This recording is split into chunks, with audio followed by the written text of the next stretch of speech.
Alrighty then.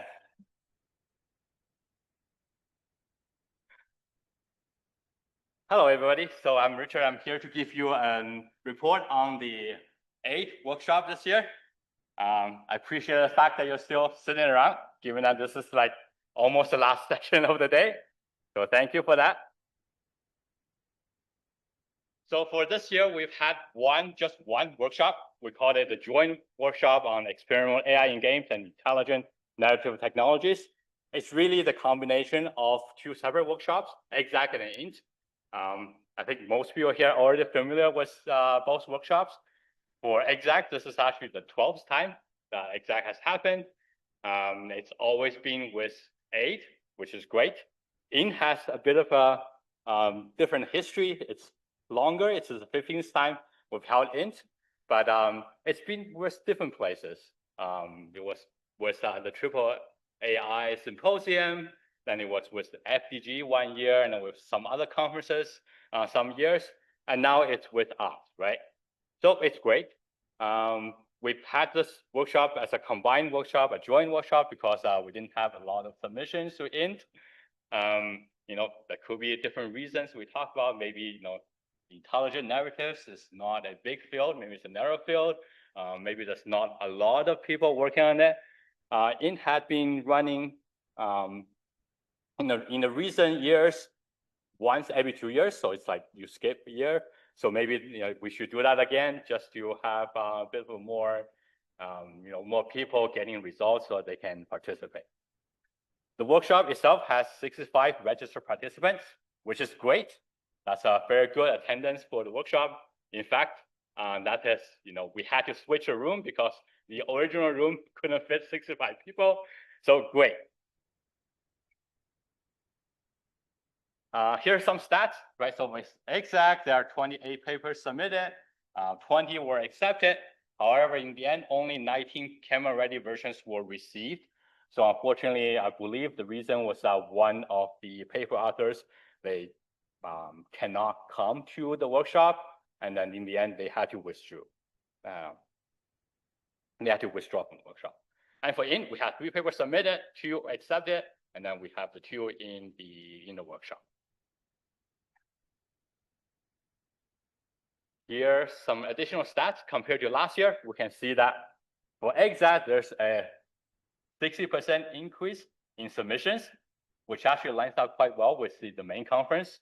So there's a big increase in the submissions, whereas for AIIDE, there's a bit of a drop, right? So again, we can discuss what the reason for that is. But certainly, I think EXAC is experimental AI in games is a broader topic. A lot of people are submitting, maybe submitting to EXAC just as like an umbrella workshop, right? So we can think about how we are going to move forward from that. All right, so we have a big increase in the submission to EXAC. So I was thinking, well, what exactly did people talk about in EXAC, right? Obviously, if you're here for the workshop, you've listened to the talks. But I was just curious. Can I have some summary of what people have talked about inside EXAC? So I took the keywords. When you submit a paper, you enter some keywords about what the paper is about. So I took the keywords and I plot them out on a word cloud. And it seems that there are different words there, right? It seems that there are 3 words that essentially jumped out that were way more frequent than other words. I'm going to open the floor here and ask you guys to take a guess.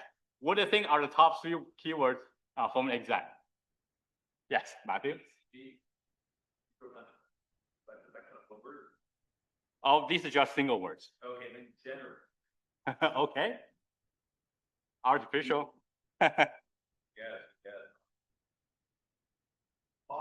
Model. Language. Language appears here. Yeah. Machine.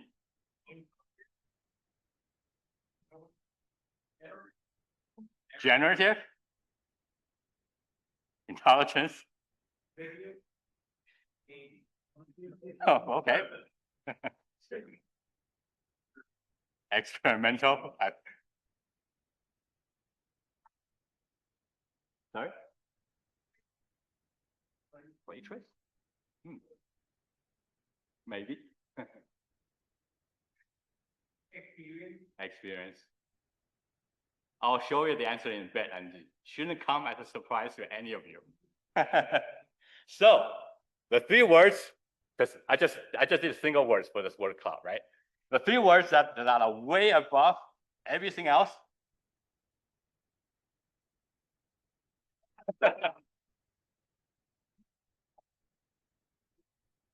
There you go, right? PCG, procedural content generation. They literally appeared in all sorts of places, like way above anything else in the workshop. So that brings us to the question, right? I believe there was a chat in Discord about what PCG is, the definition of PCG, and whether is PCG everything or is everything PCG? Well, certainly from the workshop that a lot of you are working on PCG. So food for thought there. All right. So a few other things to report from the workshop. So on Tuesday we had a discussion on the futures of the workshop. People gave some feedback. So some of the points are listed here, right? We talked about the roles of the steering committee, right? Whether the steering committee should take a more active role in supporting the workshop and what they should be doing. We talked about whether remote presentations or recorded presentations should be, because we have situations where people cannot show up. And then there was stated that AIIDE does not allow that. Even though if you look at the actual conference, there was still a bunch of people who presented remote. Anyway, I'm just putting it out there. I'm just putting out there, something to think about, right? So, it was said that AIIDE doesn't allow remote presentations. So somebody then there was a discussion on whether exec should be independent then from AIIDE or AIIDE. So there was a discussion there. And lastly, there was a point that should be noted that we should have more signs pointing to the workshop room because people get lost. So that should be an easy fix for next time for whoever is going to organize the workshop.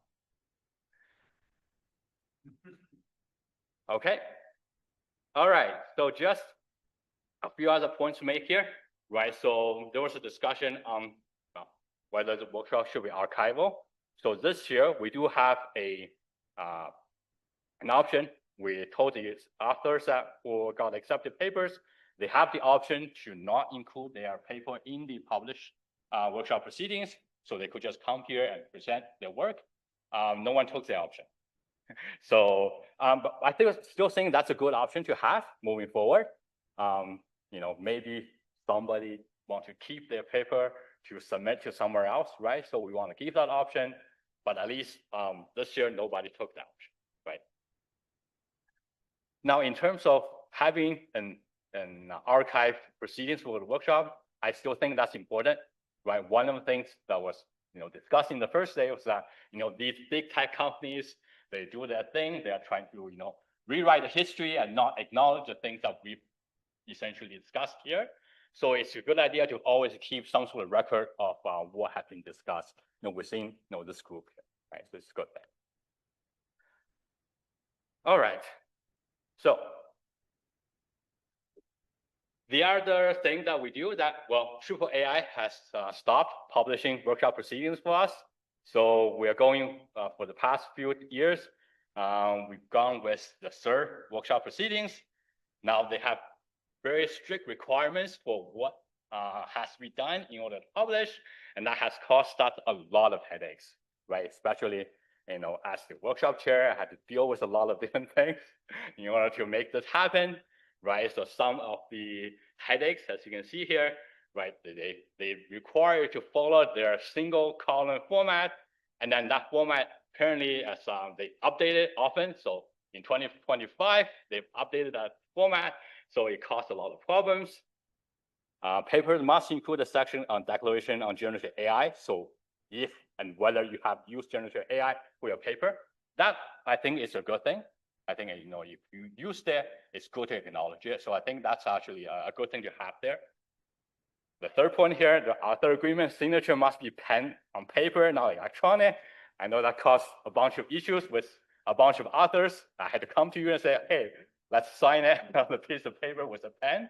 And you print out the PDF, sign on a piece of paper, and then you scan it back as a PDF.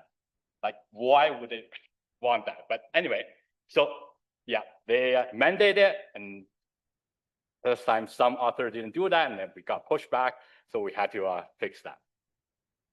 Okay, the fourth point here, right? So PDF must be generated with either LaTeX or LibreOffice, not any other PDF generators. We had some cases where the author's documents was in Word, and that got pushed back as well. So I had to essentially take the Word document and import it into LibreOffice, and then ensure that the file is still formatted correctly, and then generate a PDF again. Last point, the paper must use a specific font. So I installed that font and ensured that everything worked out correctly. Right, so as you can see here, in order for us to publish with them, there are a bunch of requirements. Some of them make sense, some of them are make less sense, I would say. And who knows what's going to happen next year? They put out all these requirements. These requirements didn't exist like 2 years ago. They put them out. Who knows what's going to happen next year? There may be more requirements that we have to follow if we want to publish. So we'll just have to keep that in mind, right? So on that note, we need a new workshop chair for next year. I've done this for 2 years. I think it's time to pass on the baton. So if you want to be the workshop chair next year, I think we'll talk to Matthew, since Matthew is staying on. So, and feel free to chat with me as well, right? So I can tell you what needs to be done for the workshop, as well as how to alleviate some of the issues that we encountered, hopefully. So I think it's an rewarding experience, although it does take some commitment. Whew, all right. That's really all I want to talk about here. I want to take this opportunity to really thank our organizers, right? So executive organizers, you guys spend a lot of time getting this together. So we really appreciate the effort you put into it. So Josiah, Kayla, Fiona, Zhao, Junwen, Maddie, Olga, Paz, and Satara, I'm going to give you a round of applause. Thank you.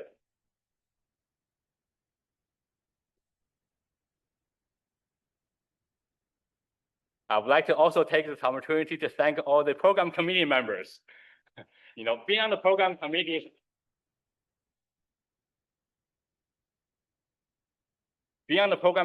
as part of peer review is usually a thankless job, but we volunteer our time to review papers, to provide feedback, and it takes time, right? So I want to thank you for your help. You made this happen. Appreciate it, and hopefully you'll keep contributing to our community here. All right, and finally, I want to say thanks to all of you, authors and participants, right? You're here to make this workshop happen, so thanks to you, we're able to have this great experience. Thank you.